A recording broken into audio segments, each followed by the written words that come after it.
All right, so tonight we're in for a bit of a treat. Adrian is going to be talking a lot about the government stimulus, the tips, traps and pitfalls, and we are not covering JobKeeper in this particular presentation.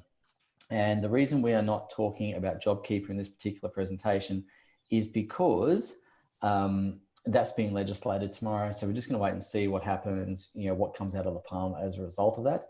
And of course, once we've got that, then we've got more certainty. We can give you better advice around that. Now, there's a couple of little announcements that I'd like to make before we do get started. We have a mixed audience here tonight. We have a lot of dentists on the line, people from our network, and we also have obviously Adrian's clients here. If I might just speak to the dentists for the moment, I know we have some clients of mine and we have some general dental population here as well. I wanted to let you know just one of the things in my business, Savvy Dentist, that we've been looking to do. And that is, we've been wanting to bring you webinars like this with Adrian. We've wanted to bring you webinars with employment lawyers and, of course, a few other things to help people navigate the COVID situation safely, to come out of this better than you went into it. So to be able to do that, of course, we need to provide you with great information and we need to be able to help you with some resources and tools around that. The ability to think clearly, to think strategically, to keep your feet on the ground, but keep a clear mind is going to be really important for every business owner to come through this, in the best possible shape. So to help dental practice owners in that regard, we have created the COVID Care Pack.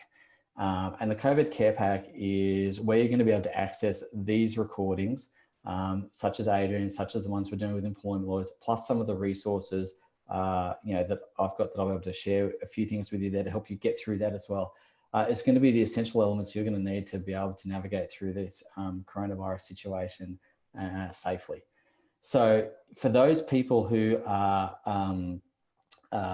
not clients of mine, we're going to be inviting you to have access to the COVID Care Pack. For clients of ours, you get that, and you get that already and more, of course, but for the general dental population, for dental practice owners who are looking for some support through this COVID-19 situation, we have the Corona Care Pack, the COVID-19 Care Pack. It's entirely free, 100% free. There's nothing to buy, but we want to give you, these webinars and others. So I've just put the address there into the chat box, and you can head across to savvydentistacademy.com/SDA free. Create the free account there, get access to the practice owners COVID Care Pack, and we'll be able to give you access to these webinars and more moving forward. So that's our thing that we'd like to try and do to support the general dental population as well. It's really designed for practice owners. If you're not a practice owner, it's not going to be relevant for you. But for those that are, then please go ahead. There's more people joining, so I will absolutely provide that link again later on today, and I can see there's people here already, so just welcome to Becky, Bev and others who have joined. Now that's my little spiel up front. Our presenter tonight, Adrian Hill, is someone who I know, like and trust immensely. He is of course the MD at Superior Accounting Group. Adrian's clients, of course, on this call will be super familiar with the fabulous work that he does and the support he provides his clients, and I'm very grateful to you tonight, Adrian, for allowing the dental community to come in and share this information that you're providing. So thank you to you and Anita. You do such a wonderful job supporting us, and I'm really grateful that you're supporting our profession in the way that you have. So thank you, mate. And I'll hand over to you. Just as an aside, guys, my role tonight is to curate questions. So if you've got questions, please do type them into the chat box, and I'll curate those. Adrian will have some breaks throughout. I'll sort out the questions as we go, but please just, type them into the chat, and I'll do my best to cover them all and go from there. All right, Adrian, over to you, mate. Thanks, Jesse. Pleasure to be here. Thank you for those kind introductory words. And Anita and I have put a lot of time and effort into every one of these webinars that we've had a lot of in the last couple of weeks to keep everyone abreast of the changes and rules and general information, so that they're not just reading stuff, they're getting a bit more practical education on things. And after a recent discussion with yourself, we decided that tonight was probably something we push forward quickly with, because I'll explain why as we get through the presentation why we've done so. But our motto is we support each other. Yeah, our aim is to try and get all small businesses through this difficult time, and we're all trying to do our bit to help. So, you know, we're here for everyone, and Jesse's here. We're all here to try and help each other get through all this difficult time, and times that are fast changing and fast moving. So anyway, Jesse's already touched base on this, but I'll quickly go over it. Our main thing today is to go through some tips, traps and pitfalls of the various government stimulus measures. I've covered these all in far greater detail in prior webinars, but I thought it was a really good opportunity to recap and revisit in a much smaller way all of the measures to refresh everyone's mind. And then the plan behind that was then to go into some case studies to give you a bit better of an idea how some of these rules are going to be applied when the rubber hits the road shortly. And as Jesse's also mentioned, unfortunately, we're not able to cover JobKeeper tonight because as right now, it still hasn't been passed as law. And our understanding is it's going to be today and / tomorrow. They're hopefully trying to pass that, but we'll probably have another one of these after JobKeeper is law. We're hoping that'll get passed before Easter. So our joyous task will be then to try and put a webinar together on a practical level on the JobKeeper scales and bring that as quick as we can. But until that point in time, we are just going to keep JobKeeper out of it. So, sorry, I've got an issue at my end. Hang on. Okay. So the first thing I wanted to cover was the PAYG withholding cash that you can get as a stimulus stage 1. Now I'm going to briefly go over the key parts of this because I think it's important. So I have developed a calculator to help try and work out what you're able to get on the PAYG stimulus, whether you're monthly or quarterly, and also depending on whether it's stage 1 or stage 2.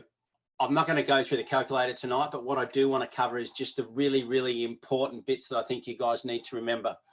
And that is with the stage 1 payment, it's tax-free and it's going to be automatically delivered by the tax office through the activity statement system. But you don't need to panic because they're not going to start assessing these until the 28th of April. Now, and that's upon employers lodging their upcoming activity statements. Obviously, if it's a quarterly activity statement, it'll be for January to March. If it's a monthly BAS, it'll be PAYG withholding for employees for the month of March, but GST for the quarter. Now, where this puts you in a refund position as an employer, they're going to be passing that refund on roughly within 14 days. And it's important to note that if you're an eligible employer that withhold tax from employees' wages, that you're going to get an amount equivalent to 100% of the tax you withhold up to a maximum of $50,000. And if you are an eligible employer and pay wages but don't have to deduct tax from the wages, you'll get a minimum stage 1 payment of 10 grand. And the payments will only be available to employers who were already employers as at the 12th of March 20. Now, the periods relevant for monthly payers are March, April, May and June, and they're due respectively 21st of April, 21st of May, 22nd of June, 21st of July. And, oh, look, I should pause for a second. I'm going to go at a fairly rapid pace because A, there's a lot to cover. B, I think we're going to get a lot of questions. And C, because this is recorded, you can actually, you know, at a later stage, pause and rewind and go over things that you want to pay particular attention to. There might be elements of this where you really want to hone in on certain aspects. For the interest of everyone else, I've got to go at a reasonable pace because there's a lot to cover and it's night time and it's important to get through it. So I apologize in advance for that, but I'll just explain why we're doing that. Now, when you're a monthly lodger, what you're going to get with the first tax-free payment is it's going to be 3 times whatever your March activity statement PAYG withholding is what you're going to get the equivalent of. And as I said before, if the minimum payment of 10 grand is applicable, you're going to get this on the first activity statement, which would be for March. The next one is the PAYG withholding cash stage 2. So I just want to cover that briefly. The stage 2 is also a tax-free payment. To qualify for this payment, and this is really important, to qualify for this payment, the business must continue to be active and employ and pay wages. So pausing for a second, if someone ends up shutting their business and which, you know, certainly quite a few businesses now who are virtually not trading or trading to a very minimal extent, it's important, well, as far as these rules are concerned, to be eligible for stage 2, you've got to be employing and paying wages. Now, if you're not actually paying people on the surface, you may not be eligible. Now, I say may because there's, with everything, there's nuances and bits and pieces. But I think in retrospect, that's why the JobKeeper payment came out after everything, because I think they might have realised that there's going to be a lot of businesses not active and not employing and paying wages because they've got no incomes. So I think they retrospectively brought that in later, so that under the JobKeeper, which we're not going to cover tonight, but in a JobKeeper gives you the ability to receive some money and continue to pay staff. I've got a sneaking suspicion that that was brought in to particularly so that you could tick this test off and continue to get type 2 or stage 2 money. And just like with the first one, it's going to be an automatic credit through the activity statement system when you lodge your activity statements, and it'll be paid within 14 days. Now, the period for stage 2 is June, July, August, and September. And you can see the lodgement due dates. Now, how it works with stage 2 is you basically get 1/4 of your stage 1 boosting cash flow payment up to an overall total of 50 grand. Now, what I really want to draw attention to, and I've had quite a few conversations about this, the integrity rule. They brought in an integrity rule to stop blatant manipulation or even slight manipulation where they get a sniff of it. I want to read this to you because it's really important. Eligibility for the stage 1 and stage 2 payments is subject to the integrity rule. And what that's designed to do is to stamp out any contrived or artificial arrangements that are implemented purely to gain access to these measures. In particular, if you or an associate enter into a scheme with the main purpose of increasing or obtaining these payments for a particular period of time, the employer will not be eligible for any of those payments. So what we've all got to be really careful of is that we're careful. I think what they're going to do when they, and this is only a guess based on my understanding of how the tax office work, I reckon what they're going to do is when these payments start to roll out, they're obviously going to keep an eye on what payments are coming through versus what the trend has been from that employer in the last 6 to 12 months, and in terms of level, the dollars, continuity, all that sort of stuff. And they're going to initially look for any spikes that have not happened before, or trends. And what I think is going to happen is if they see any spikes or trends, it would not surprise me if you get a mini audit, or you have to be able to justify why the change, and it's for legit reasons that stack up to all the integrity rule tests. And if they sniff there's a problem, you won't get a cent. So we want to try and be really careful that we don't blatantly try and manipulate these rules, because they're not silly and they'll be all over it. So there's obviously, like everything, there's a bit of give and take in things, but you've got to have a bit of common sense about it. And it may be that we have to, you know, have some one-on-one chats about things if it's a little bit more unique, the conversations around these things. After the next slide, I might pause and take some questions just on the initial bit. I don't want to get caught up solely on this because the case studies is really important, and I want people to be quite fresh when we get into the case studies. But I then put on screen an example of where you combine the stage 1 and stage 2 benefits. Now, I've kept it simple. I've said that when you employ, you pay the same amount of gross wages each month. Now, that's not always the case, I know that, but it's just for the example. So the tax that you deduct from your wages each month are $8,788. Now, that's every month. So remember what I said before, and I'll go back 2 seconds. Right down the bottom, second bottom, it says you get 3 times the March activity statement to bring you in line with the quarterly system.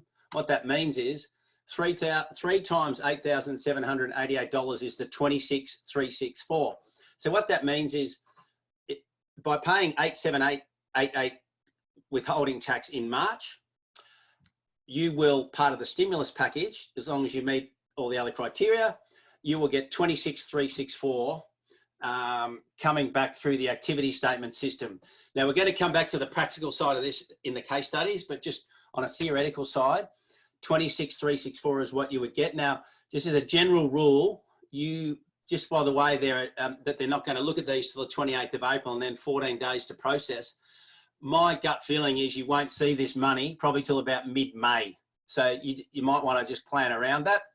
And then after that, there's 8,788 is April, 8,788 in May, and 6,060 in June. And I'll explain that. If you look through this, you've got the cumulative tax-free payments of 26,364. Then you add your 8,788, it goes to 35. Then you add your May 8,788, it goes to 43. Remember, it's capped to 50,000. So even though you would have been in theory entitled to $8,788 in June, that would push you over 50,000. So you're only restricted to getting 6,060 in terms of tax-free amount coming back in relation to June, which combined of them all caps the whole lot at $50,000. Now, I know for a fact there's some guys that, you know, prior to the downturns in this, they might smash the 50 grand in the first month because of the 3 times wage threshold and what they pay in wages. That just means they won't be eligible for anything else in terms of cash back on the stimulus for stage 1 amounts in April, May and June. Okay. Now, stage 2, it continued on from my example before, assuming you keep employing, you know, how we mentioned before about, you know, you've got to keep active and continue to pay wages. Basically, the payment relates to June, July, August and September, and it's basically 1/4 of the total cumulative tax-free amount of 50 grand is what you get each month. So 12.5, 12.5, 12.5 and 12.5. So, Jesse, maybe we might pause, but I don't want to get bogged down too much on this, but maybe we might pause very briefly here to talk about the, before we go to the next part of my slide, which is another stimulus method. Yep, got it. Too easy, mate. There's a few questions coming through. I'm going to just go through these. So the first question is, would it be better to go monthly or quarterly for cash flow? Well, usually you don't have a choice. What I mean by that is usually the ATO govern, like usually we started quarterly when we started our business, and then over time, as you build up employees and pay more tax, you end up getting thrown monthly. I'm pretty sure you've got the option of going monthly. Clearly, I would have thought that would give you a little bit more cash flow. After the first month, you get monthly cash flow, but that would depend on your position because, as I said, some of the dentist guys and other guys I've been crunching basic numbers for, because you multiply it by 3 for the month of March, they're over 50 already. So once you get over 50, it doesn't matter, right? Yep. So it depends on when you're going to reach the 50 grand, I suppose it'd be my answer on that. And that would be a one-on-one chat. Cool. Awesome. So the next question came from, I only withhold tax for one employee of around $1,000 a quarter. Would I just receive the $1,000 or would I get the 10,000 minimum? What it was, yeah, good question. I've got a feeling that you get the minimum 10 grand. I'm pretty sure on the first payment when they know you're not up to that level that that would get you more than that over the 4 months. So I'm pretty sure that 10,000 will come through on the first March BAS if you're monthly. Yep. So the next question was, if a couple of pay cycles were brought forward by 1 day to be caught in the end of March, would that trigger the integrity rule? I don't think so because wages would have been payable anyway, wouldn't they? I mean, they've done the work. Well, for instance, give an example. That's a really good question.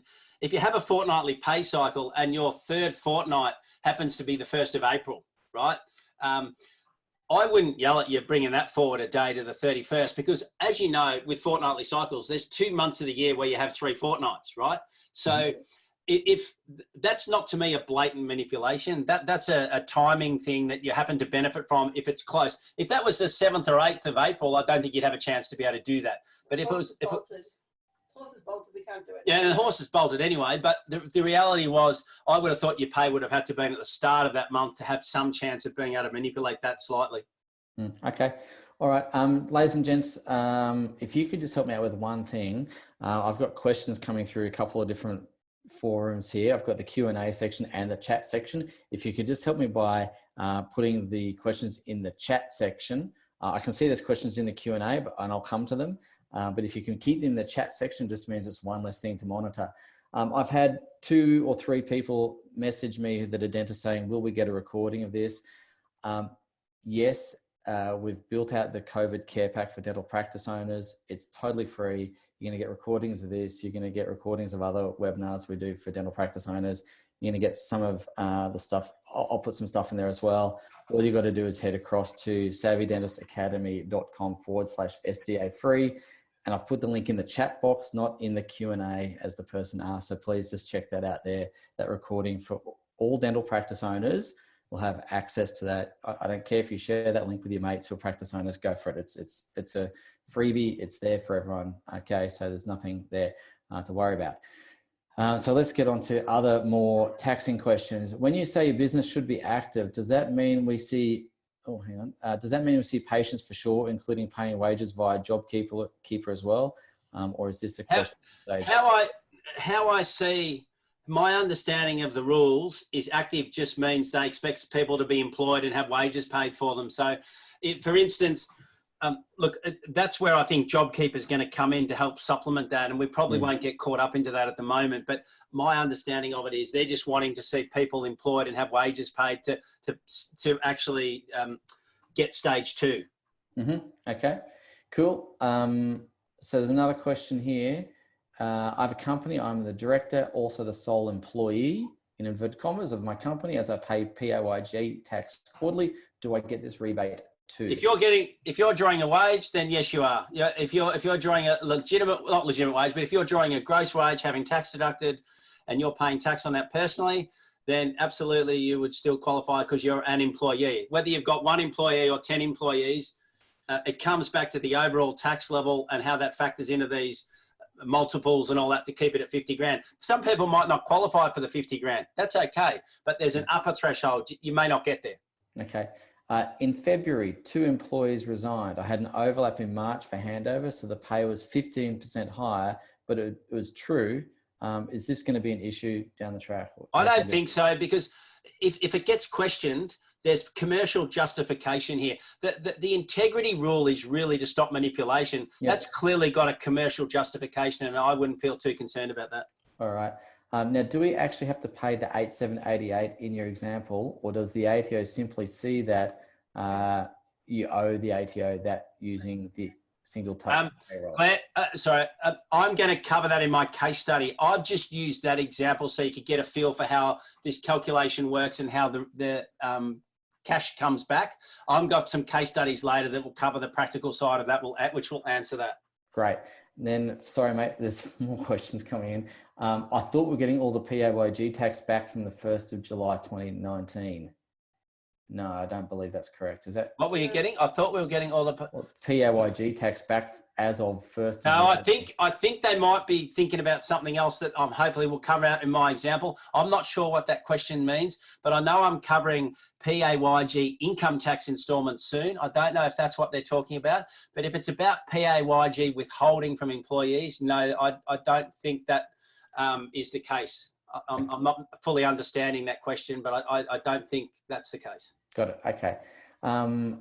Does the PAYG withholding stimulus apply to sole traders? The PAYG withholding, no. You've got to be paying wages. The JobKeeper, if it comes out in the format it was drafted, there's something in it for self-employed sole traders. But as far as these rules are concerned, this is limited to people drawing salary. So I had some people throw stuff at me in our webinar saying things like, well, what if I'm running it through a trust and I don't draw a wage, but I draw drawings? Well, this is outside the scope of that. It's not you don't benefit where you're not drawing a wage as such. Yeah, got it.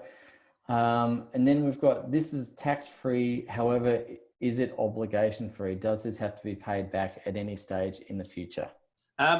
As far as this slide is concerned, you're eligible to this money. Once you get it, is tax-free. But I've got some cases later that will explain it a little bit clearer, because I think what they're asking is, will be covered by the case study later, but superficially, this money's tax-free and yours, but it depends on the application of it, which I'm going to cover with my case studies.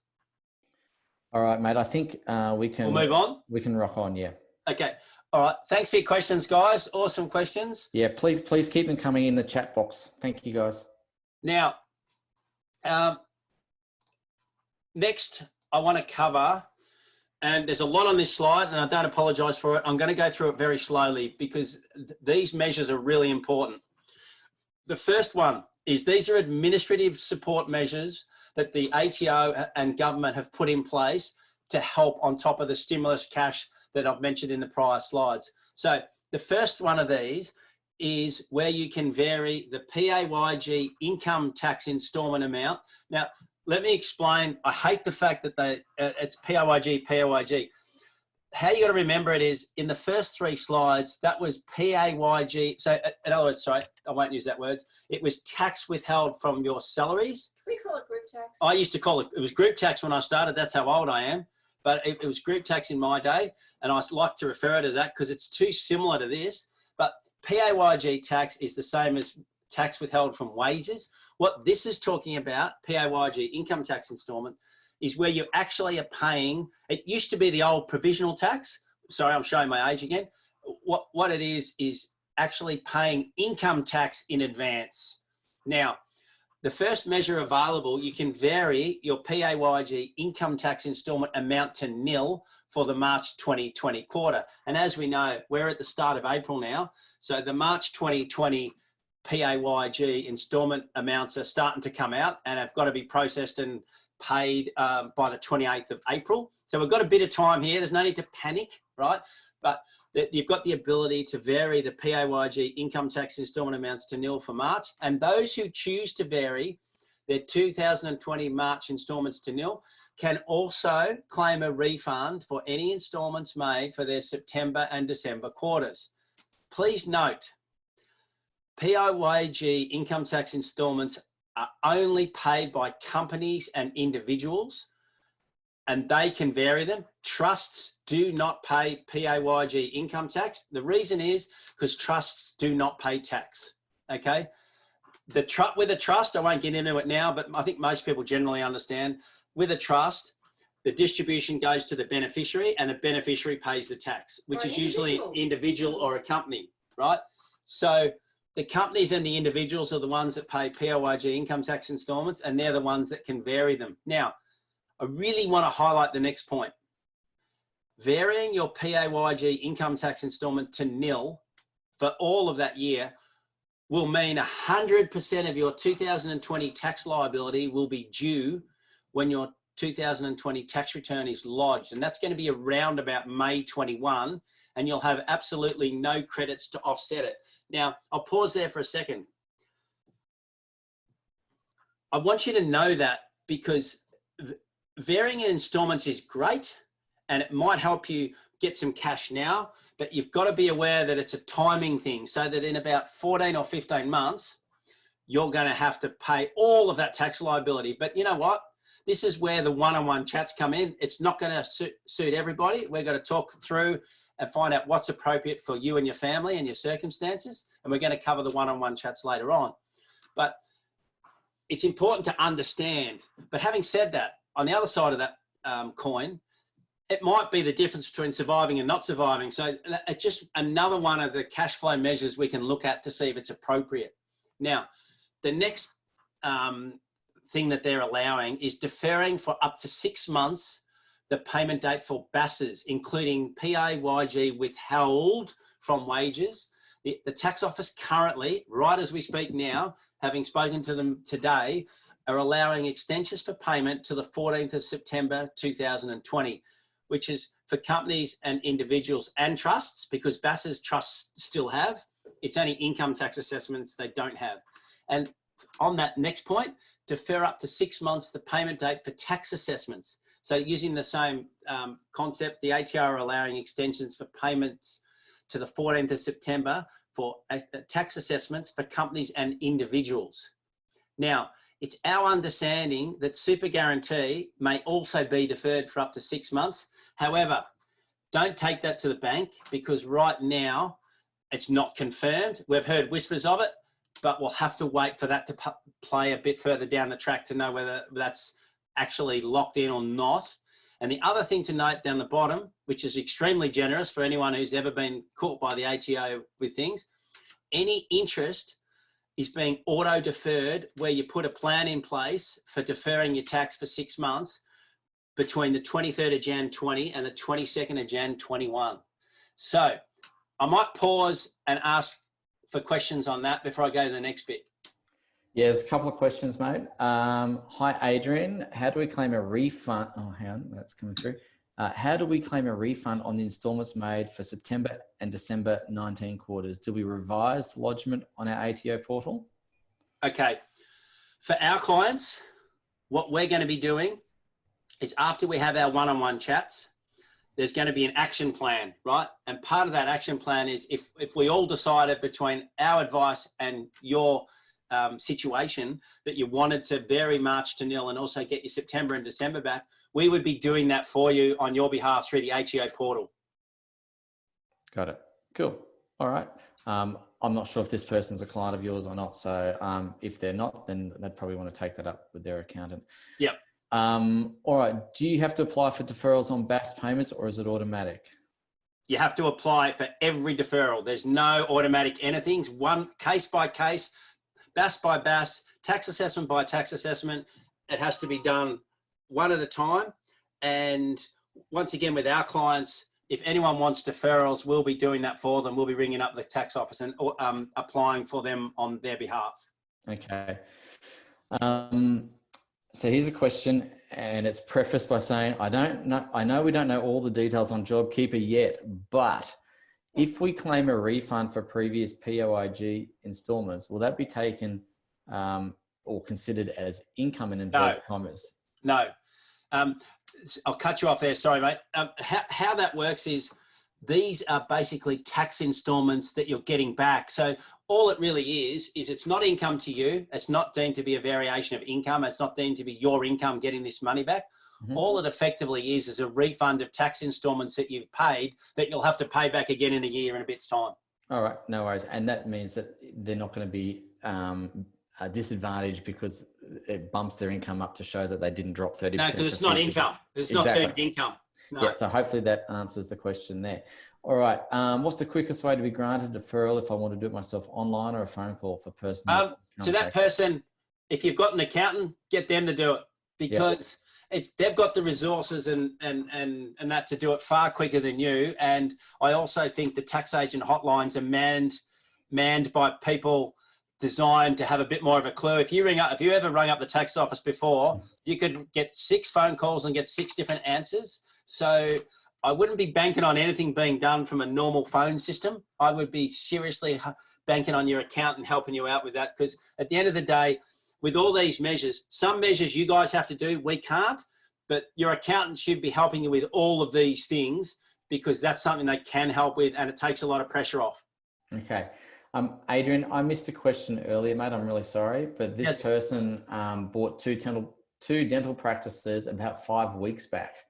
Oh, Jesus. Welcome to the world of business. Yeah, that's a tough timing one, isn't it? Well, it might not be their only two, so they might be seasoned veterans. I'm not sure. I don't know who's asking this question. So, would that affect the eligibility criteria in terms of, I'm presuming, the PAYG? It depends. What exact date would that have been? It depends on the exact date, because according to this, I think it was the 12th of March, you had to be employed, an employer. And it would depend also on, I can't remember, I think it was the 12th of March. That's going to be a question I'd probably want to have one-on-one, because A, it's very specialised and unique, but B, I think we've got to drill a bit further than that, because you're going to have to look at exactly were you actually enrolled to be an employer before you bought the practice, and you might be okay. There might be some special circumstances given the situation. I think what they're really trying to say is, when you've got an active business, you have to be an employer at the 12th of March. I don't know for people who have bought businesses after that. I actually can't answer. What didn't they look at the fact whether they bought the business and they took on their staff that were there already? Yeah, was it an existing business? That's a good question. If it was an existing business, They might be okay. I presume so. Well, I guess one of the other questions is, and I don't want to go down a rabbit hole, mate, but one of the questions may have been, did the previous owner terminate the employees, and did the new owner re-employ them, or was there a transition of service? I guess that's going to be... That's too hard to answer in this forum, I think. I think it's too hard to answer in this forum. I think it's good for her. I don't know who asked that question because it's an anonymous attendee. Whoever that person is, I think you're going to need to speak to your accountants, lawyers, advisors, and get some thoughts around that. So moving on to the next question. If we have to pay something... I know what they're asking because I can see it. Yeah. I touched on it before. Look, I'm going to cover some case studies in a short while. No, the question is, if I have to pay it back to the ATO, is it wise to get a refund now? And I say to that it might be the difference between getting that money back now might help you get through this period, even if, but what's important is you know that you've got to pay it back in, say, 12 to 14 months. But remember, what we're really trying to do here is implement measures to help us come through this, right? Now, this is one of those measures. It's not going to suit everyone, but if that money helps you get through this and you've got a viable and productive business out the other side, I would argue it's a viable strategy because it's the combination of all these that's going to help. But having said that, it comes back to one-on-one application, and that's where you drill in far deeper. And this is very generic. So it's too hard to answer that question exactly. Yeah, so I know this person asking the question, and I believe we've got a time booked to speak. So perhaps we can have a bit of a chat around that, and I can direct them to you, Adrian, as well, because I know some of the circumstances of that situation. Sure. Hopefully that helps. Is that it for questions for now? I think so, mate. All right, I'll flip over to the next one. Over to you.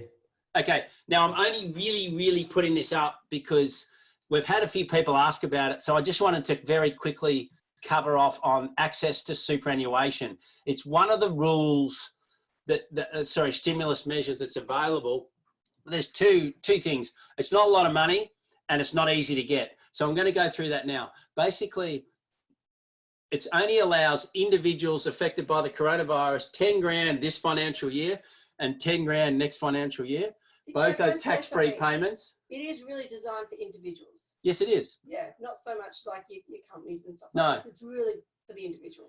And from mid-April, if you're eligible, you can apply online through MyGov and get 10 grand up to 30 June 20. And the second 10 grand, if you're eligible, you've got to apply between 1 July 20 and 24 September 20. The important thing to know is, given I know the speed of a lot of these things are happening, you might want to get in ahead of the game a little bit. So, you know, you wouldn't want to leave it till the 29th of June to apply. You want to allow a bit of time for things to be processed. And I don't know if it's done on application or upon receipt. I wouldn't be mucking around. I would get it in there as soon as you can. Now, to be eligible, this is the bit I really want to focus on. You must satisfy one of the following. You had to have been made redundant, or you are eligible to get job seeker payment or some of the other payments there, or on or after 1st of Jan 20, you were made redundant or your working hours were reduced by 20% or more, or if you are a sole trader, your business was suspended or there was a reduction in your turnover of 20% or more. Please note, there is no mention here about other businesses in trusts and companies. They're really honing in on individuals here. So they're really talking about an individual becoming redundant, an individual's working hours being reduced, or a sole trader are the 80 people that have access to this money. So it's not that widespread. I think it's really designed for employees or sole traders who have been affected by the coronavirus to potentially have access to this money. So it's not that easy to get a hold of. Right. Now, what I've now got coming up, I had a session with our broker, Melissa, the other day. Now, she's given me the authority to reuse some of these slides to go through some stuff. What I'm now going to cover is part of the stimulus has been mentioned is loans. There's certain loans that are deemed to be part of the stimulus measures that the government has introduced. I want to go over these two because I think it's really important to get your head around the finance options that are available too. So This one, we will have all heard of it. It's the $250,000 unsecured loan. Basically, that's 50-50. So it's 50% the bank and 50% the government. The maximum loan is 250 grand. Loans are coming a maximum of 3 years. The big plus about the loans is that there's an initial 6-month repayment holiday and interest is capitalised. So it means if you take out one of these loans, you don't have to find any money to pay interest or principal for 6 months. But bear in mind, you've then got 2 years and 6 months to fund the repayment of the loan after that. It's unsecured, so there's no security or assets required to be put up as part of this. And the business has to be based, registered and operating in Australia. Now, I got an update from Melissa today. Banks currently on board are CBA, Westpac, NAB and ANZ. The rates do vary. She doesn't have a rate for ANZ yet because they've only literally just come on the scene. It's interesting, actually, at her webinar the other night, Westpac were talking 7%. So you see what it is now, it's 4.48%. What's happened is NAB and CBA came out with their rates at 4.5%. And Westpac have obviously realised that if they're going to be at 7%, they're not going to get any business. So what they've done is they've come slightly under CBA and NAB at 4.48%. So anyway, they're 3 out of the 4 rates for the majors. Now, loans can only be used for current and upcoming cash flow. So like working capital expenses, but no tax debt at all. Now, it's important with these, if you're going to apply, that you actually apply directly to the bank, usually online, because you won't get through on the phone. The banks have been hammered with people trying to get all sorts of stimulus loans. And the only way to do it is online. Brokers aren't allowed to apply for these loans. Now, what I wanted to show you down the bottom, it's a little bit small, so I'll read it out to you guys anyway. She shared with me the Westpac calculation of how they work out what you're entitled to in terms of these loans. What they will look at is they will want to have a look at your last 6 months worth of BASs. So if you're quarterly, that'll be 2 BASs. If you're monthly, that's 6 BASs. Now, they're a little bit outdated in their thinking because Section G11 isn't on the BASs anymore. They've streamlined the BASs a bit more so that you don't actually put G11 on things anymore. What G11 used to be was actually total expenses, including GST. Now all you put on there is the GST amount. So you actually don't divulge the expenses. But if you put the GST amount, they'll just work it backwards and work out what the total inclusive of GST expenses you've got. And Section W1 is where the gross salary goes. Now what you will do is you'll add the total non-capital expenses for 6 months together with the total gross salaries and wages for 6 months. And that will be the total loan maximum you can get, up to 250. So if all that adds up to more than 250, the maximum loan's 250. If all that adds up to say 150, the maximum loan will be 150. Now that's Westpac. She did say to me, her understanding is that all the banks will have similar calculation methodologies. So I put that in there. So you had a bit of an idea of how it works. The majors are all over it, what the interest rates are, and roughly how you can work out what the entitlement would be under the basic rules. Now, what I did today, I actually went online and had a look at Westpac because we're with Westpac. So as in generally we're with Westpac. Not that that's an endorsement or anything. I'm just saying that that's just the way it is. And I had a look at what you have to do with them. It's pretty straightforward. You just got to literally put on there the customer ID, basic details like name, email address, mobile number, business name, business ABN, and a few key questions.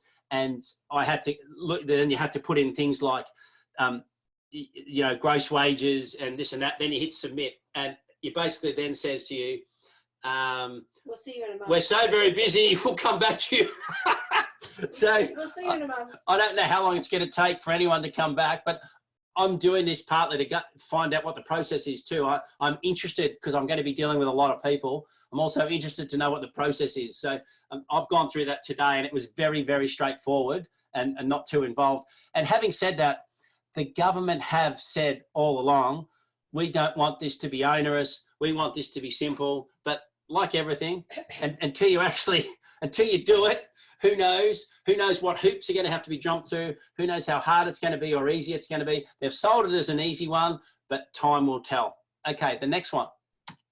Okay, for all you guys in Queensland, you should be licking your chops because... Moving to Queensland.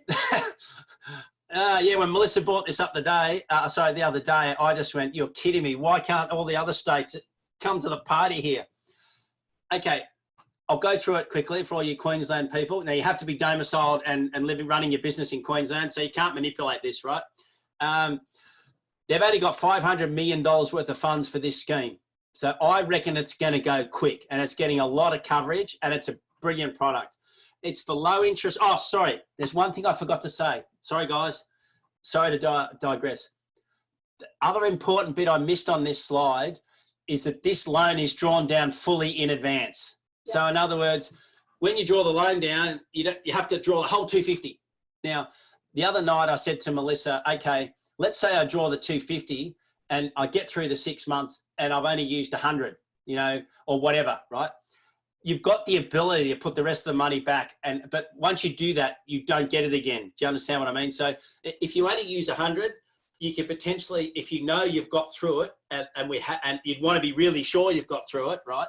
And let's say you've only used 100, what you can do is then pay the rest of the money back to them, and you've only got to pay the 100 off, right? So it's a bit of a security blanket, but it's not like a line of credit where you can draw what you need or an overdraft. This is a fully drawn loan up front. Okay, so just be aware of that.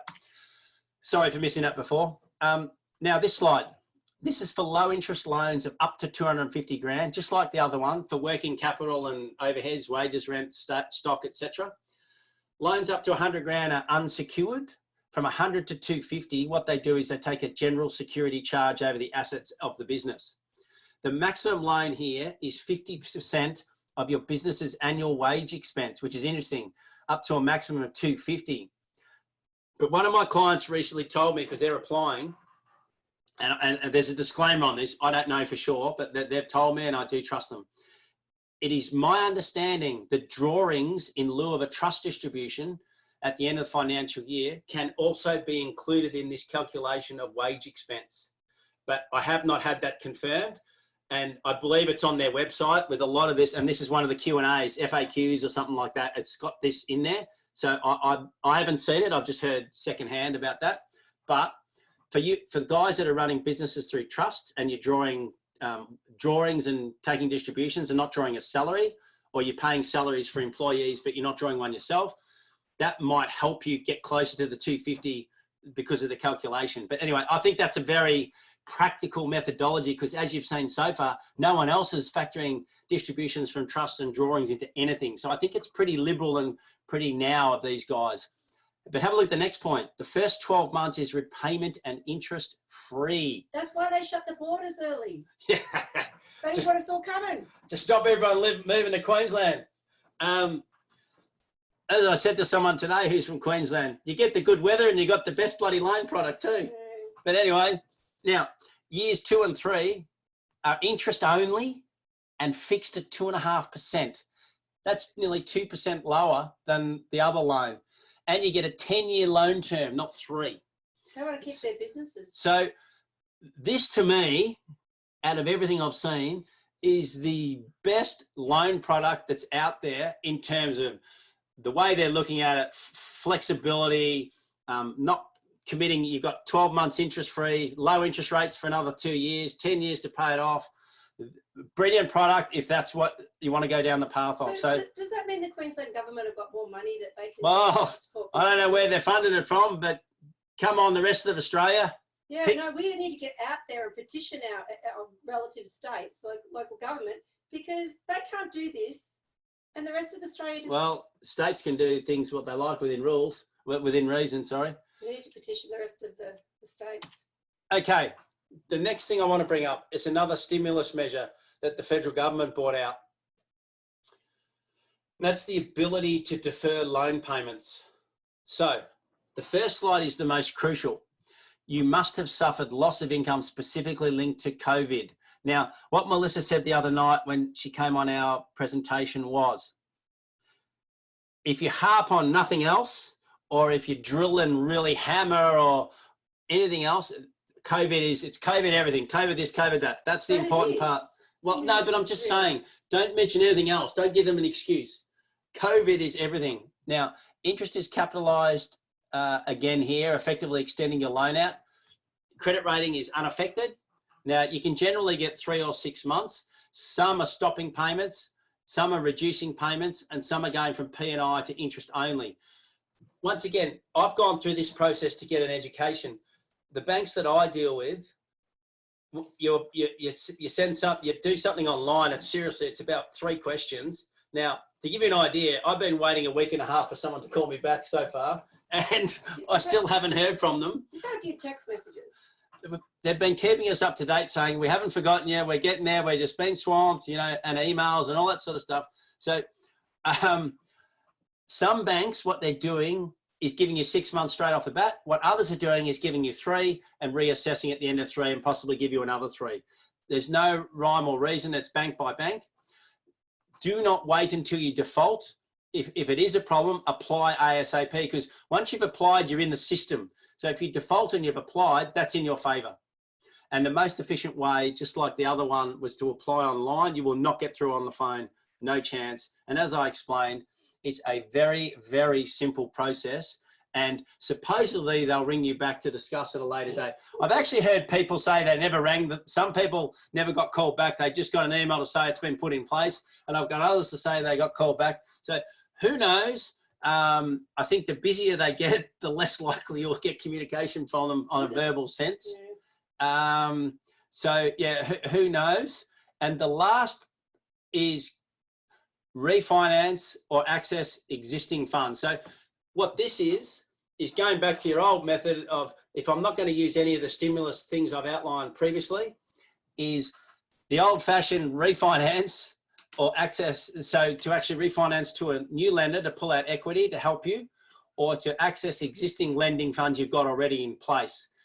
Now, just Melissa got me to put up some new rates. Roughly at the moment, owner occupied P&I fixed 1 and 2 is about 2.09%, and variable is about 2.66 with no ongoing. That's pretty standard. And for investment, fixed 1 year 2.79, 2 years 2.89, and variables 3.07. She did tell me that there's low doc options available still. Now they're known as alternate doc. Well, maybe the low doc has a connotation to it, but they're now known as alternate doc. And she did say there's still some low, so I'm so used to calling it low doc.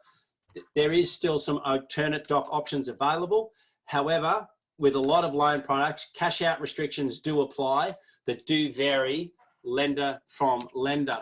Now, I'll pause there. I covered a lot of heavy loan stuff, but I just wanted to give you a bit of options between federal loan funds, state loan funds, and traditional loan funds. And so you've got some idea. So anyone got any questions? No, that's cool. I'll move on. No, mate, there are questions. Sorry, mate. That's just me. All right. So by deferring loan payments for fixed loans for 6 months, will the loan be extended at the end of the term for another 6 months? Is that generally what it would be? So what was that again? By deferring loan payments for fixed loans for 6 months, will the loan be extended at the end of the term for another? Yeah, basically it will go out by 6 months. Yeah, basically it adds to the 6 months to the loan term. Yeah, and I think that's probably a conversation with your banker as well. Yes.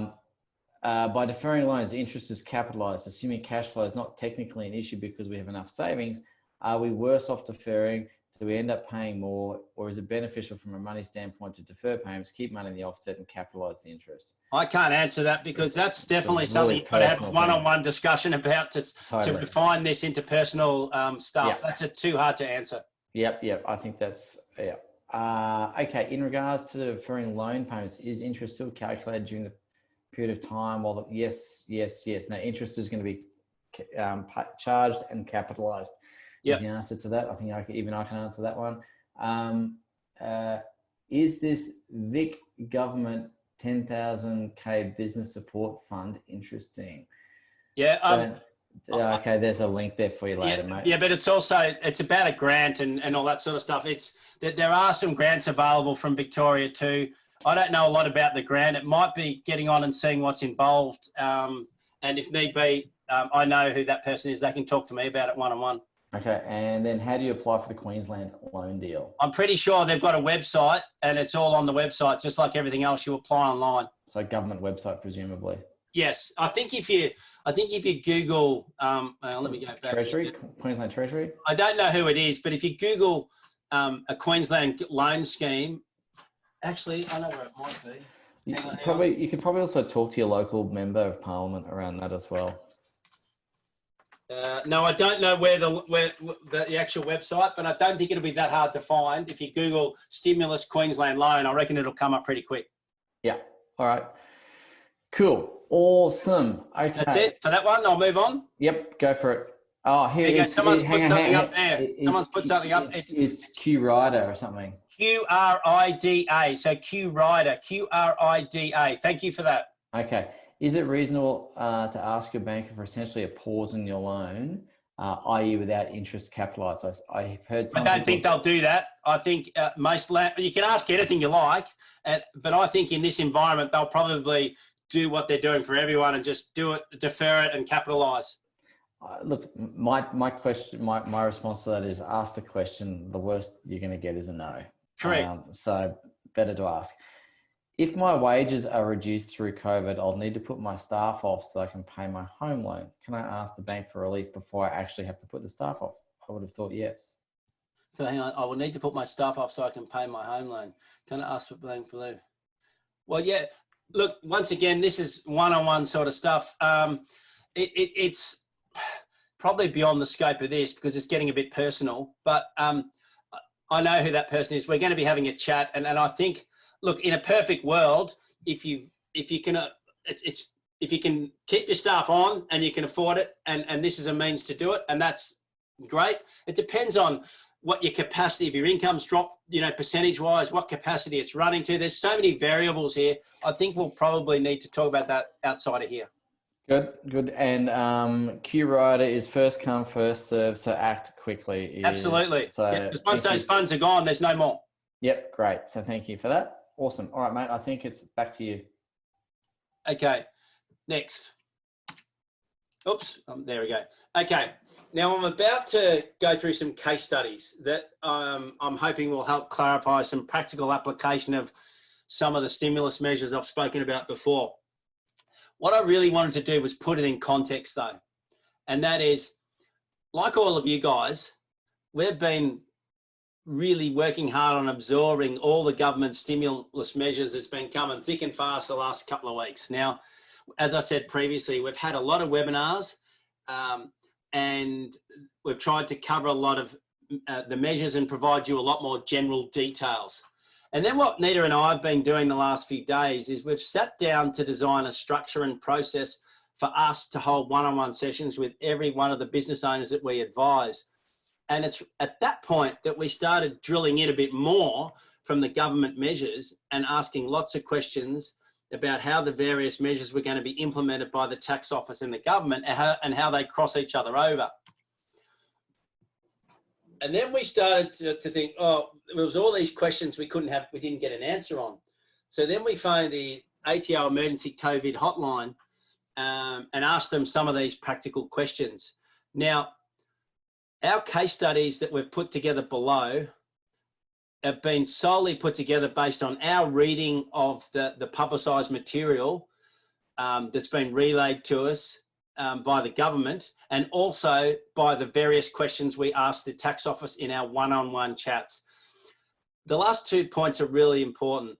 As with most new things, there's going to be more stuff crop up when they actually start being implemented, and there'll be more clarification of the minute, finer bits and pieces and any other things that come up when we actually apply them down the track.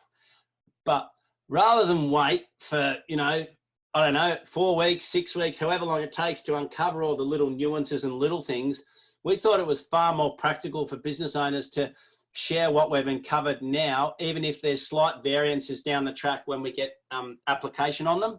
So I thought it was really important. Now, what we've done is we've put together some generic case studies. So I'm going to go through this, and there's a fair bit on here, but you guys are going to be able to read this later. So I'm going to go at a reasonable pace. First case study is where the 31st of March spouse is prepared for a business. and they don't have the money to pay the BAS, so they're considering doing the 6-month deferral option. So to break it down a little bit more, the BAS consists of $20,000 GST for the January and March quarter, and $10,000 PAYG tax withheld for the month of March. So which obviously is a $30,000 overall.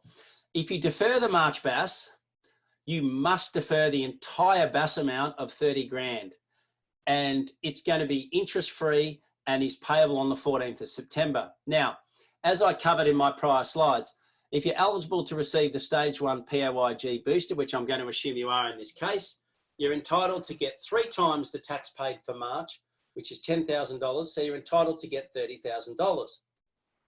However, this booster payment will be first offset against any BAS debt owing before being refunded back to the business.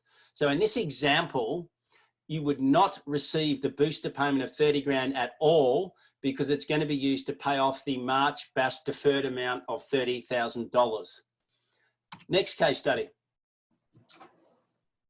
The company, there's a 2019 company tax assessment that they want to defer, and the company is also eligible for the PAYG stimulus booster. So take some facts. The 2019 tax assessment for the company owing is 20 grand. Now, if you defer that assessment, as on the prior slide, it's going to be interest-free and payable 14th of September. Now, once again, assuming you receive the stage 1 booster, carrying on from the case study before, where it was $10,000 PAYG tax for the employee's wages, you get 3 times that, so it's $30,000. This booster payment is not offset against the tax debt owing before being refunded back to the company. So unlike the prior slide, the PAYG withholding booster was offset against the BAS owing, because the tax account in the ATO's eyes is separate from the activity statement account. The tax debt is not offset by any refundable PAYG withholding. So in this example, you would receive the booster payment in full. However, that's on the assumption that the BAS amount of $30,000 had not been deferred, because unlike if you deferred the BAS payment, that $30,000 would then go and offset the $30,000. If you paid the 30, then you'd get the 30, but it's not going to be offset against the tax debt. That's the difference between the two. So the main issue is any tax debt is not going to be offset against activity statement debt. Next example, where you've got a 2019 individual tax assessment and you want to defer that, and the individuals decides to vary the PAYG income tax instalments. So using the same sort of example, they've got an individual tax assessment owing of 20 grand. And if you defer that, it'll be interest free and payable on the 14th of September. Now, you decide to vary, you as the individual decide to vary your PAYG income tax instalment for March to nil. And then you decide to apply to also amend September and get the 20 grand installment back, and December and get the 20 grand installment back, and therefore get them fully refunded as a result. The combined PAYG installments of September and December will not be offset against the tax debt owing to the ATO before being refunded. So therefore, in this example, you would receive the whole $40,000 of PAYG income tax refunds in cash. And the main point being that the tax debt is not going to be offset against the PAYG income tax debt. Next example. I've got a specific couple of dentist examples coming up because I know there's a lot of dentists on here. So the other 3 were very generic examples. I've tried to streamline this a little bit more. So this example, and remember, it's just for illustration purposes. So it's not meant to be practical. It's meant to be an illustration. Dentist with a trading company with employees only and has PAYG income tax installments for the company. So using the example, the fees received for the March quarter were $300,000, which are GST free, and they've got GST credits totaling 15 grand. So the net GST amount for the company for the quarter is a refund of 15 grand. They've got gross wages for the month of 100 with PAYG tax of 25, and they've got a PAYG income tax installment of 20. So if you do nothing, the March BAS will be $30,000, which is the 20,000 income tax, the 25 gross wages, PAYG tax, less the refund of 30 grand. Now, assuming you receive the stage 1 booster, you'd be entitled to receive normally 3 times the tax withheld, which is $25,000. Now, remember what I said earlier on? It's capped at 50. So although you're technically entitled to 75, you're only entitled to 50 because once you get above 50, you don't get anything else. So what that means is you get all your 50 in the first month, but for the remaining 3 months, you're going to get no stimulus payment whatsoever. Now, just for the illustrative purposes, you decide not to vary the company's March instalment. And because you do that, you therefore can't apply to amend the September and December PAYG instalments and get them refunded. Obviously, you can apply, but I'm just trying to illustrate different things with different examples. So in this example, if you actually pay the BAS amount of if you don't actually pay the BAS amount of $30,000 because you can't afford it, then the PAYG booster payment that the company actually receives is only $20,000, because in this example, the $50,000 you would have got, $30,000 of it will be applied to the BAS outstanding, and you would only get the additional $20,000. And the other thing to note is once you crack the $50,000 threshold, any PAYG tax you withhold for April, May and June, you are not entitled to any stimulus payment on it, so you've got to fund the tax and get nothing back, unless, of course, you choose to defer it for up to 6 months. Next example, a dentist with a trading company with a service and facility agreement in place and a PAYG income tax instalment for the company. So fees received at 60%, which is 187 including GST, and GST credits of 10. So the net GST payable is $7,000. Same, then the wages paid for the month were 40 grand with tax of 10 and a PAYG income tax instalment amount of 15. And once again, if you did nothing, you would have to pay an amount of $32,000, which is the 15 plus the 10 plus the 7. Now, assuming you receive the stage 1 booster, you're entitled to 3 times 10, which is $30,000.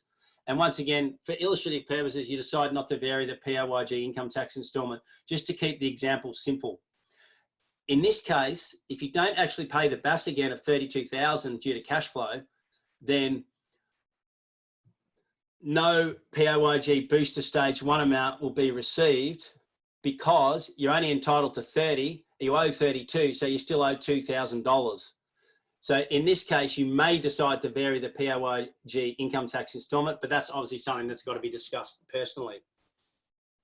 And for the remaining 3 months, just like with the other example, the PAYG tax withheld for the months of April to June, you've got to physically pay unless you defer for 6 months, but you still have a maximum booster 1 left of 20 grand, which probably will only cover the PAYG tax over that time at best case scenario, which means out of that, you're probably going to end up with virtually nothing in cash.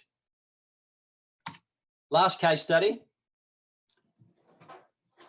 I've carried that forward a little bit and said wages that you pay in April and May. So for instance, gross wages paid for April are 20 grand and tax of 5. May is 20 grand and tax of 5. So if you don't do anything, your April and May BASs will both be $5,000 each that you've got to pay PAYG tax on.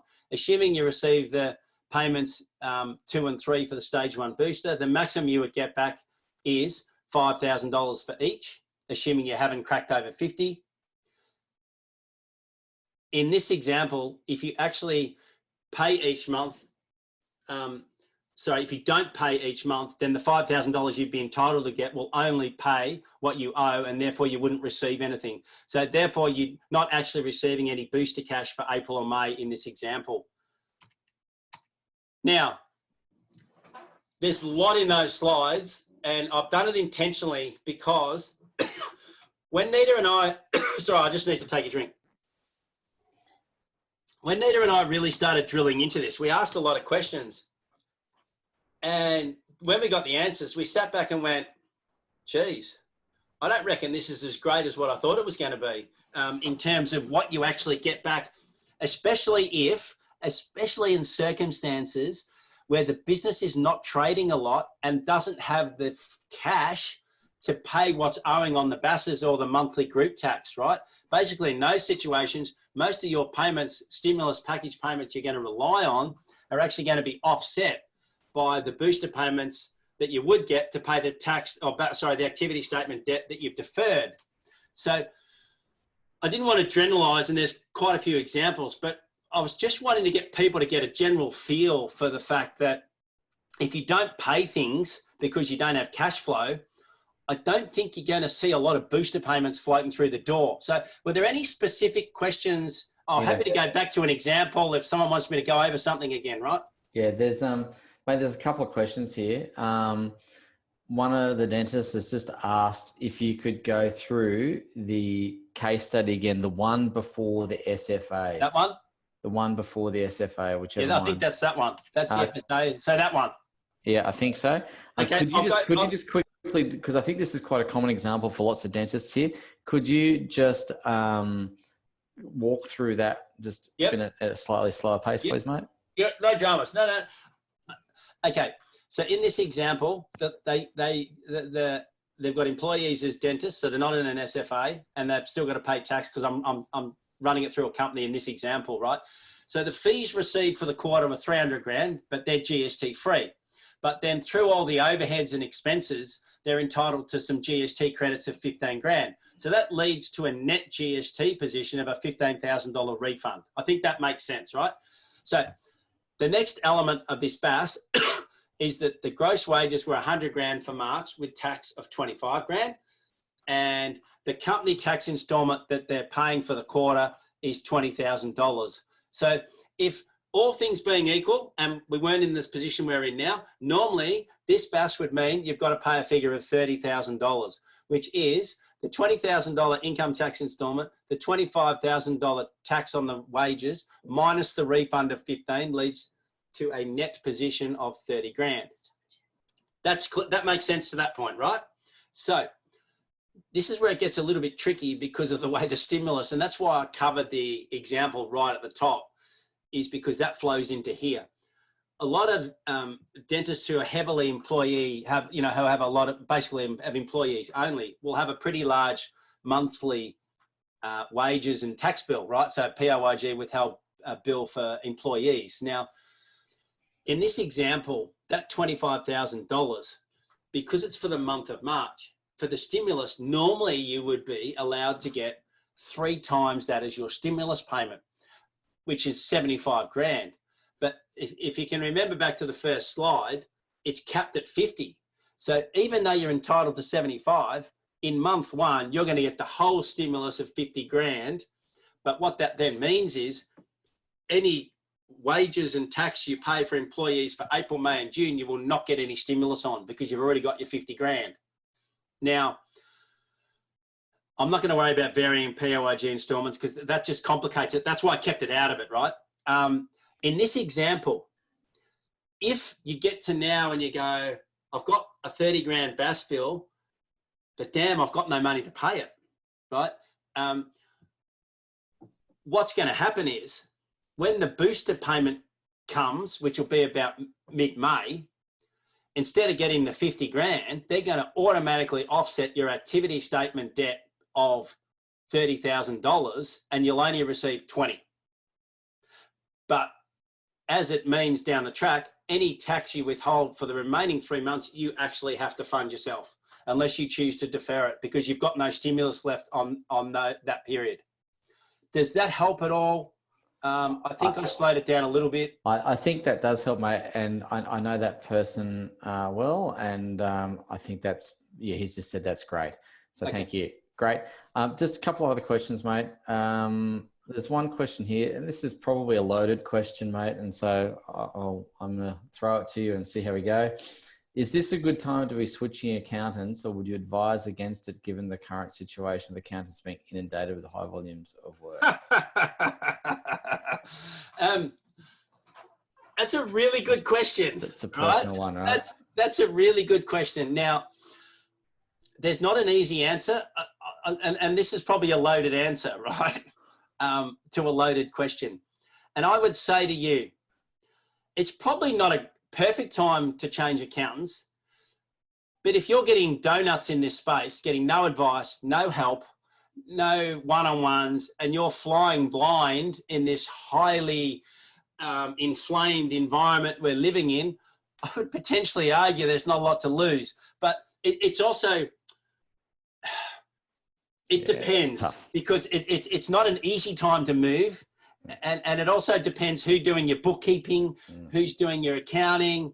Because if your bookkeeper's also your accountant, that complicates it, right? If your bookkeeper's not at your accountant, that makes it a bit easier. It's not an easy question. Yeah. But we ourselves here at Superior Accounting do bookkeeping and accounting, and we prefer that because then we manage the whole thing. So we could definitely help whoever that is move over. It's maybe schedule a time to talk to you, mate. Yeah, I think so. Yeah, all right. I think so. Yeah, cool. So another question here is, can I please confirm we don't actually receive any cash in our accounts for the PAYG booster, and in fact it's a credit against future PAYG installments? I'm a bit confused by that. I think it's going back to the bottom of this slide here, where rather than getting 50 grand, they get 20 because the 30's been, used to. And it totally comes back to the numbers for you against how it's made up, and there's so many moving parts here, because it comes back to what the makeup is between the GST, the tax withheld, and the installments for tax versus what you're entitled to get back, whether you're over the 50 grand, and how the flow of the stimulus is going to come back, because the stimulus can potentially come back over 4 installments. In this example, it's coming back in 1.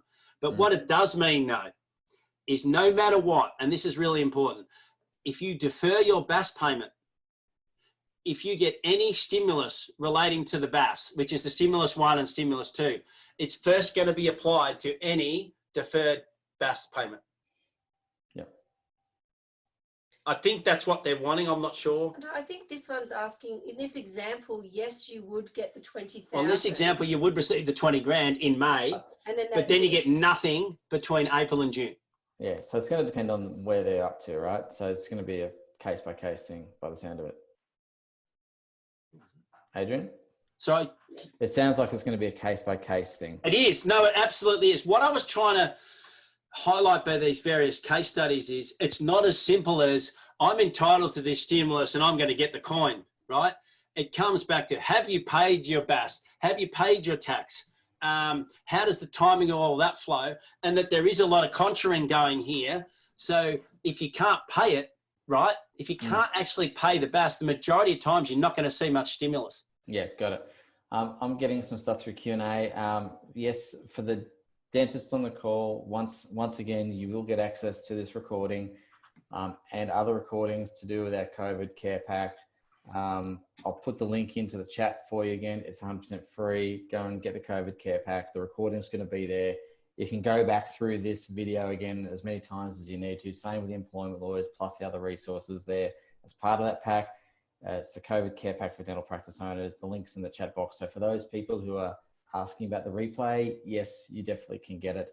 And all you need to do is sign up for that free account and it's there for you. Okay, so that's all good. So that's that one handled. Adrian, should I hold off doing my BAS until I have had my one-on-one? Okay, I'm going to cover that in a minute because I'm coming to a one-on-one slide where I'm going to explain that a little bit more. So I'll cover that in a sec. Okay. I don't quite know what this question is. So pay pass. So pay pass, keep on top, and then you get the stimulus. Oh, so pay BAS. I think it's saying pay BAS. And then keep on top and you get the stimulus. Is that I don't think it's that simple either. And this is the problem. It comes back to, again, everything else you're factoring in here.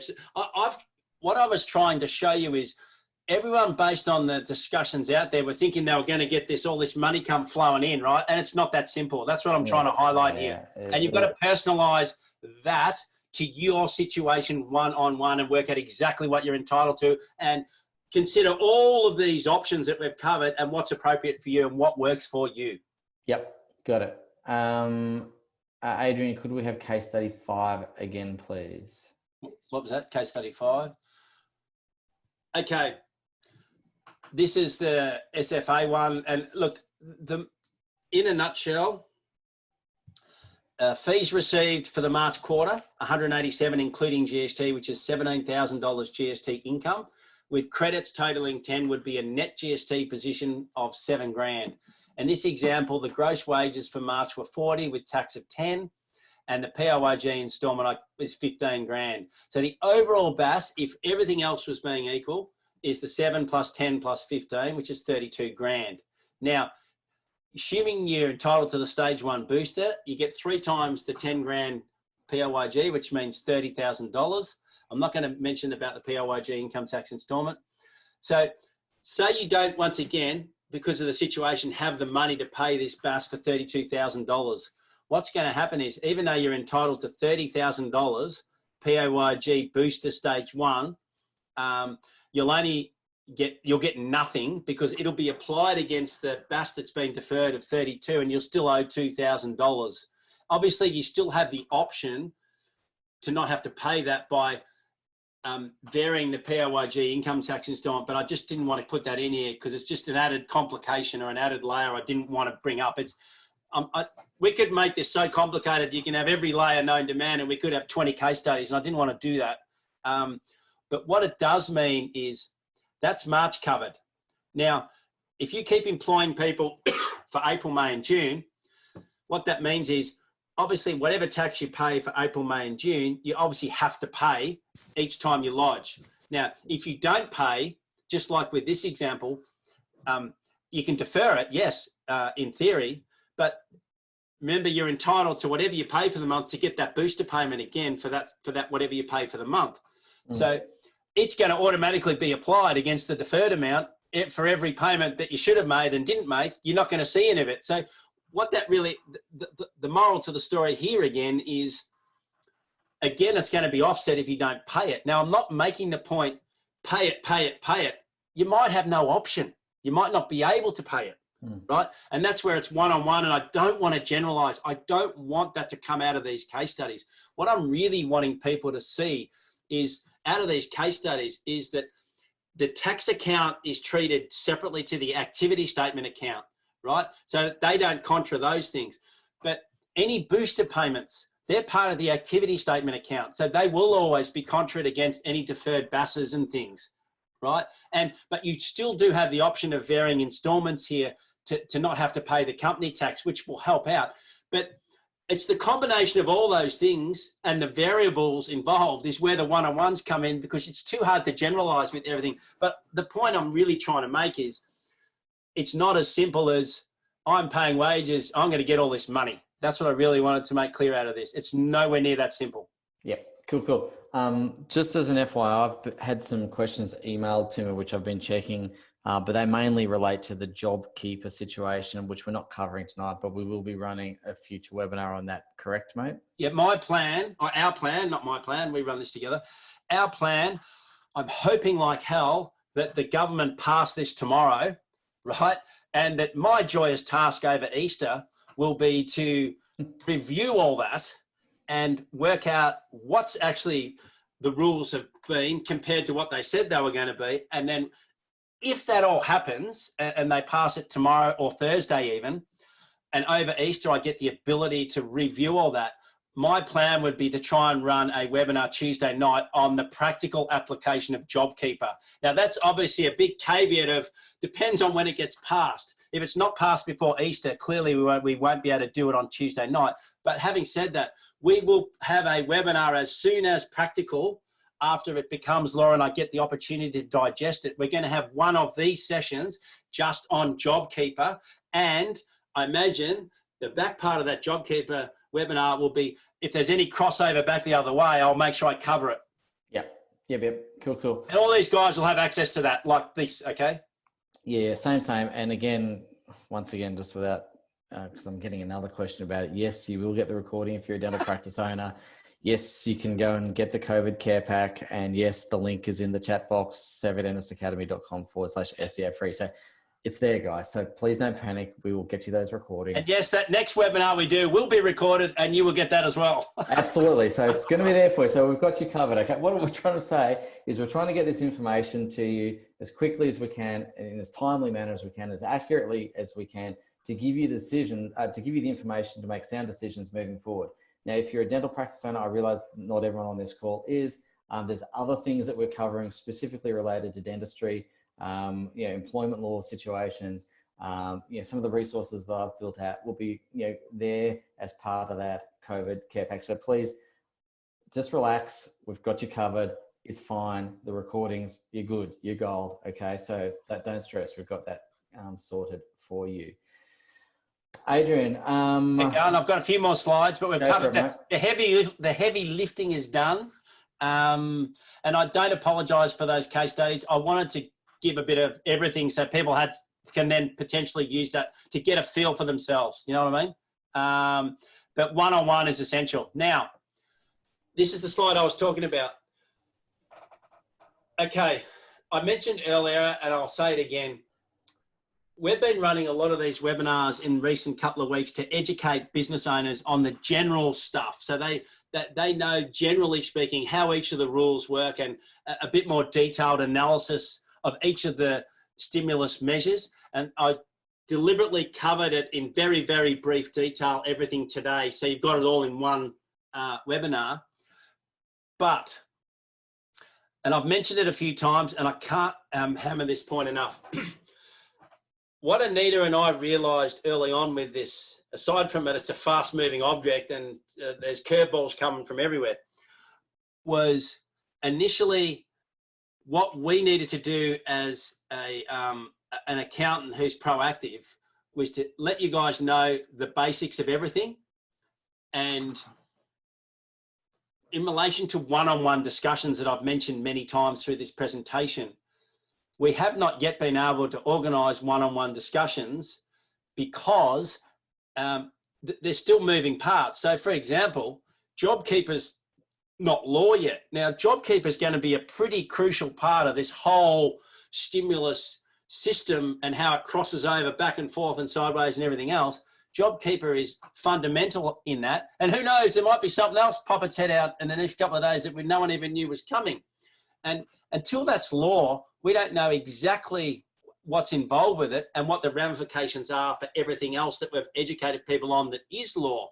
So what it means is we can't actually have a consultation one-on-one with someone and give them seriously laser advice for their own position without having all the facts. Otherwise, we're running in like Arnold Schwarzenegger with a machine gun blowing off all over the place.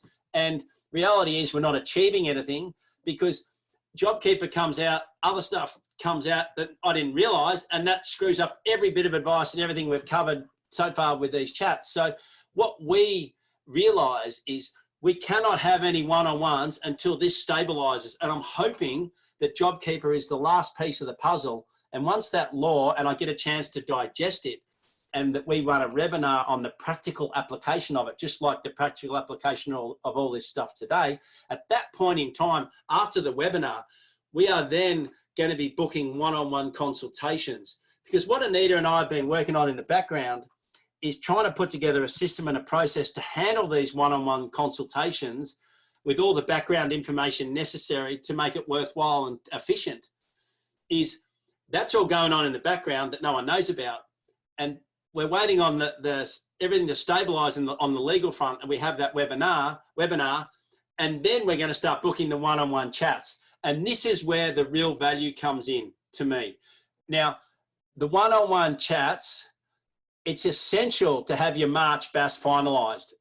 And if you haven't got that from the case studies, what you should have got out of it is, because the BAS has moving parts, right? It doesn't mean it's lodged, okay? I'm not saying we're lodging the BAS. I'm saying finalise the BAS so that we've got final GST figures, final PAYG tax figures. We know what the PAYG income tax instalment, if it's applicable. So we've got the whole picture there that we can start to talk about, right? Now, the next point is crucial as well. We're running a webinar tomorrow night that we're starting to educate business owners, because I'm sure Jesse would back me up here when he comes back on, that business owners have got to do some heavy lifting too, right? In these times, it can't be just done by coaches, business coaches like Jesse and accountants like us who are all proactive and trying to get into the trenches and help. We'll do that anyway, right? but businesses still have to do heavy lifting. Now, what we're starting to do tomorrow is we're going to have a webinar tomorrow afternoon, and we'll put details up about that shortly. It's important that each business owner, sooner rather than later, knows their dollar monthly survival number, both personally and business-wise. And the third element that, before we can have the chat, I've already covered, is the JobKeeper rules being approved. And another part of the one-on-one discussion that we're going to have with people is doing some what-if analysis on JobKeeping, because I think all of us are pretty switched on business owners out there.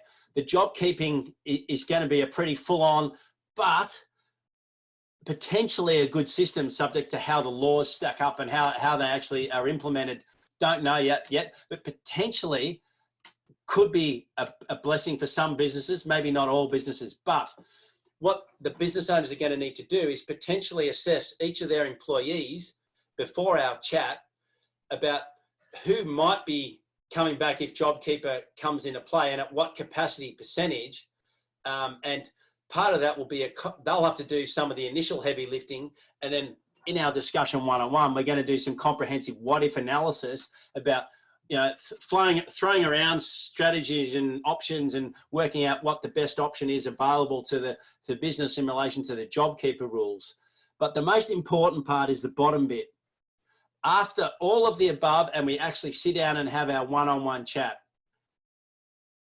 at the conclusion of that, both you as the business owner and your accountant, your proactive accountant, there's going to be a personalised action plan. And as I've already said through this, the accountant's going to do as much of this heavy lifting as possible for you, so that, you know, but there's elements of this you guys have to do. So for instance, we can't apply online and do all these other things. You've got to do all that. But we'll do what we can to take some pressure off you guys. But at the end of this process, we'll have done a lot of moving around and throwing stuff around between us and all that sort of stuff in relation to every one of these stimulus measures and the JobKeeper. And at the end of that, you're going to have your personalised action plan for you and us that suits your situation. Everyone's situation is unique and different. Now, what Anita and I, at the end of this, we sat back and said, all right, what have we learned during this whole 2-week process and everything that's gone on? And that is, we realised that the cash benefits from the stimulus measures, whilst well intended, may practically not contribute enough to cover anywhere near your own survival number. This does not mean you won't survive, but it means you might have to have other means to survive, other access to other cash, loan funds, whatever it is that suits you and your family and where you're at in life to help you get through. Now, what would be ideal in a perfect world is that every state came out with a loan product similar to the Queensland model, which I think is absolutely brilliant and exactly what business needs. And, you know, to be honest, with the RB base rate at 0.25%, the bank products, even though they're at 4.5% and are still reasonable, they're still, to me, making way too much money on something when it's really designed, in my opinion, to fundamentally try and get businesses through this really tough and never be seen for times. And in a perfect world, we'd love to see a loan product that allows you to draw it gradually rather than having to pay for it up front. And to finish the presentation, I'm just mentioning the webinars at tomorrow at 4 p.m. where we're going to know your base number that you need to survive. And as I said, we're going to be discussing, it is a dreaded word for most people, and that's the word budget. That could be personal and professional. We are going to begin, I'm emphasizing begin the process to help you work out the number you need to get you and your business through the next, I'm going to say 3 to 6 months and probably 6 months. So if you're interested in coming on, you're welcome, anyone on here. There's the Zoom link. And we hope to see you there at that to also further help your business. And I think that's just as important as well as part of the overall picture of trying to manage your way through this. Now,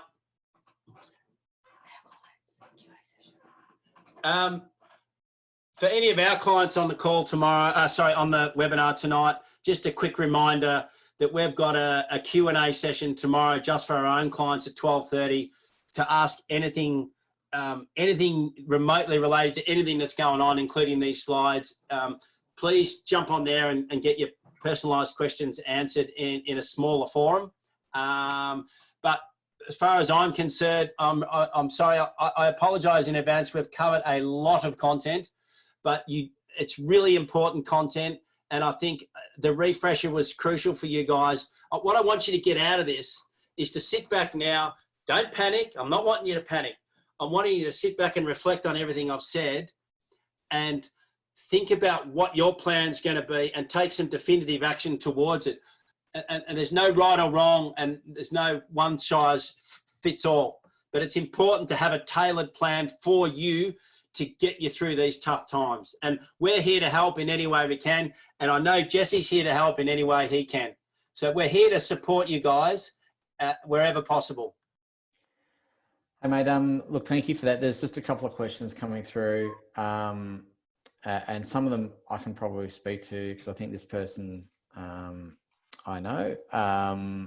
The monthly survival number seems almost irrelevant when there's zero income, and that situation is likely to continue for a few months.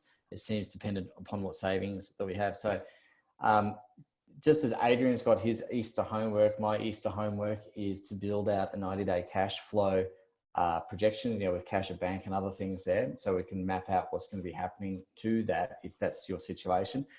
So I'll be making that resource available as well, and people can use that to just map out what their next 90 days of cash flow does indeed look like.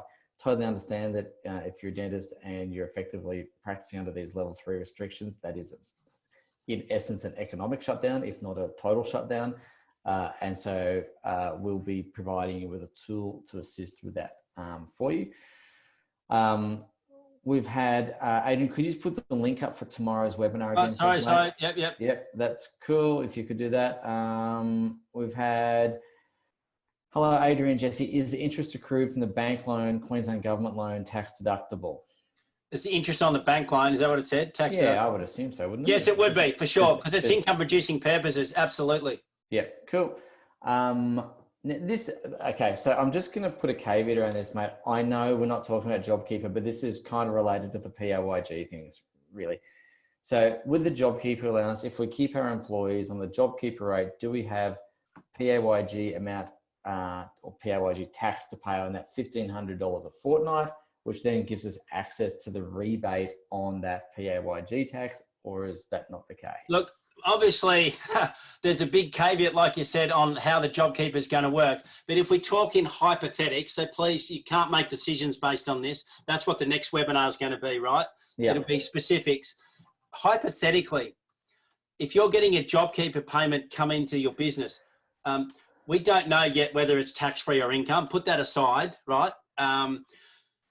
Whatever you're paying your staff, that tax has to be paid to the ATO and can be part of these stimulus payments, yes.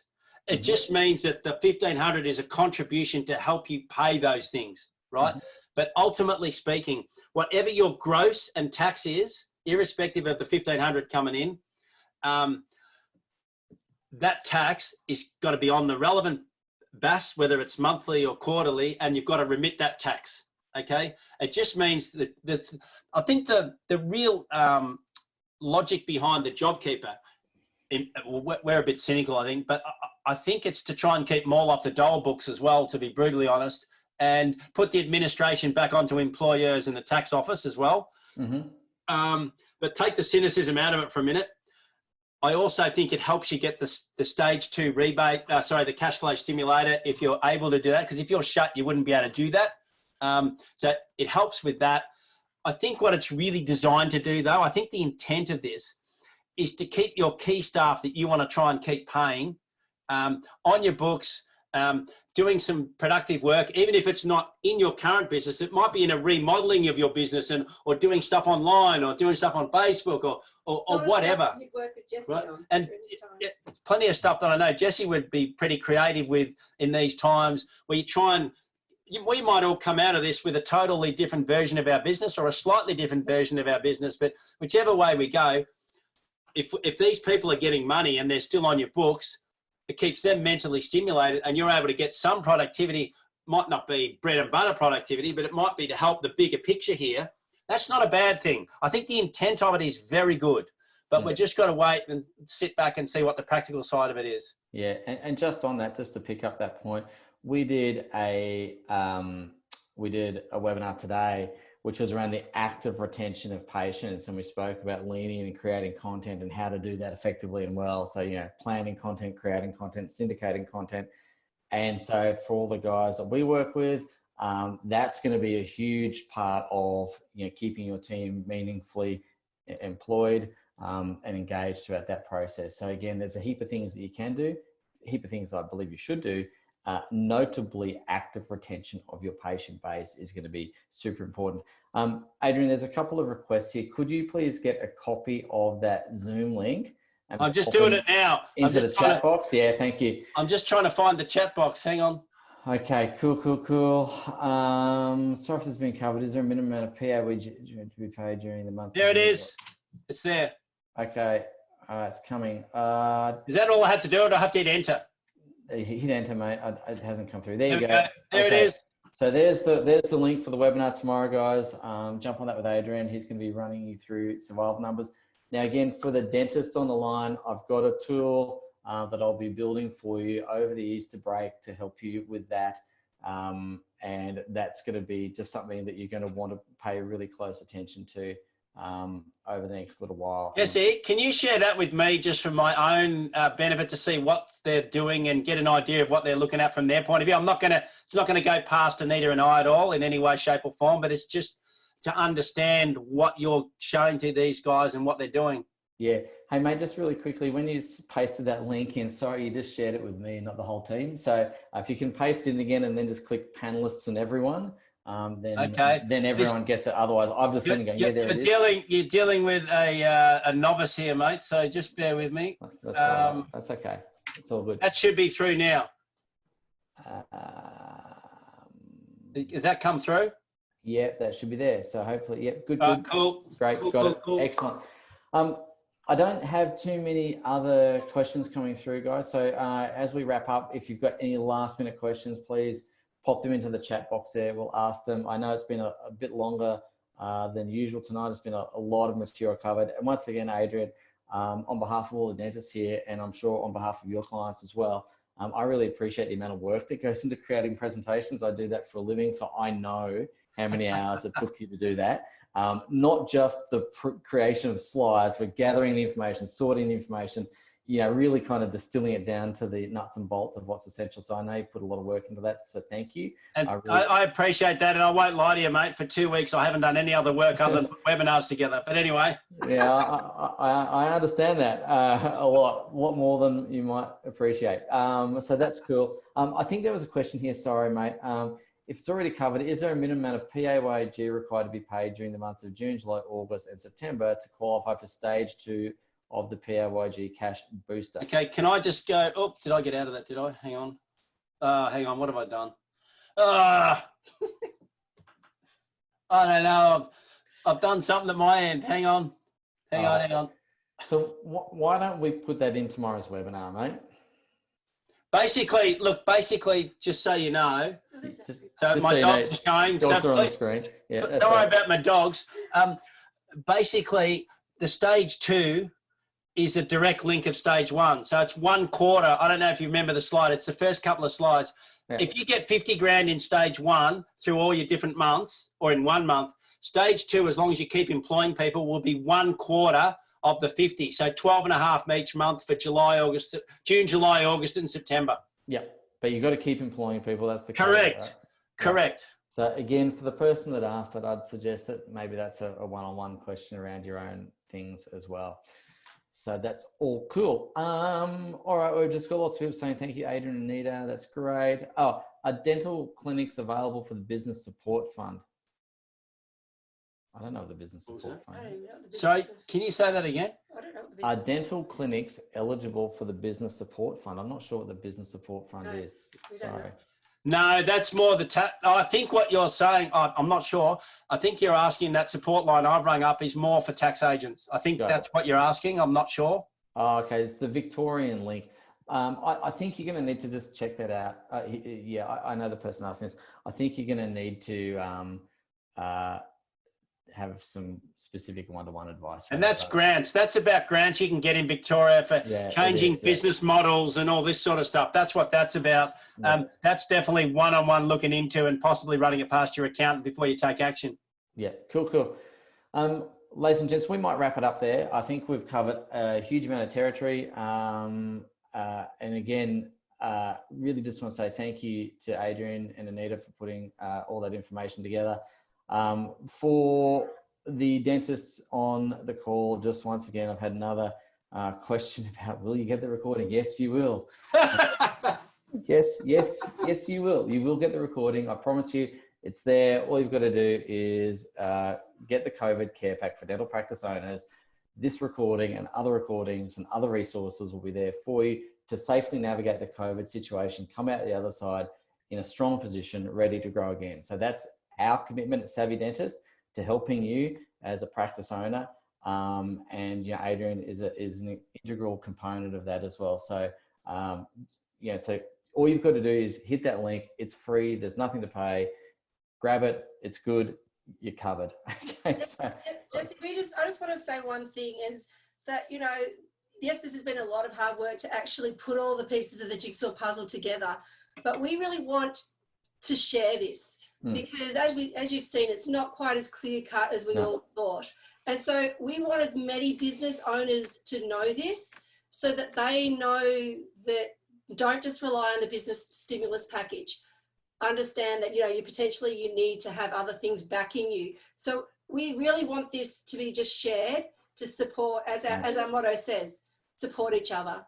Yeah. So if there's any other businesses aside from dentists and, pubs and stuff that have been shut and stuff, just get it out there. Just look after each other. That's my mission too, So this support pack is for people. We don't work with lots of these dentists that will take up that support pack, and that's totally fine. Let's share the information, get everyone through. And as you say, the hashtag support each other, I think, is absolutely the right message. And I think if we can all do that as business owners and as a community, then I think everyone's going to be richer for the experience, not just financially, but richer emotionally as well. So again, ladies and gents, once again, great to see everyone. We will pull up stumps, call it a night. We'll see you all again very shortly. Take good care, and we'll catch up. Go from there. Oh, here you go. The registration link was for the mental health webinar, not the budget, mate. It's both. We've also got a psychologist coming on to talk about mental health in these times and how to try and manage that, because this is, to me, going to be a massive spike in mental health for business owners and employees. So we decided to cover both together. Yeah. And just on that as well, guys, for the dentist, we've got that coming down the pipeline with a friend of mine who's a psychologist as well. So we're just trying to organise dates on that. So we all know that mental health is going to be really important. So again, and Anita, thank you once again. Good night, guys. Au revoir. Sayonara. Thanks, guys. We'll see you soon. Bye now. See ya. Bye.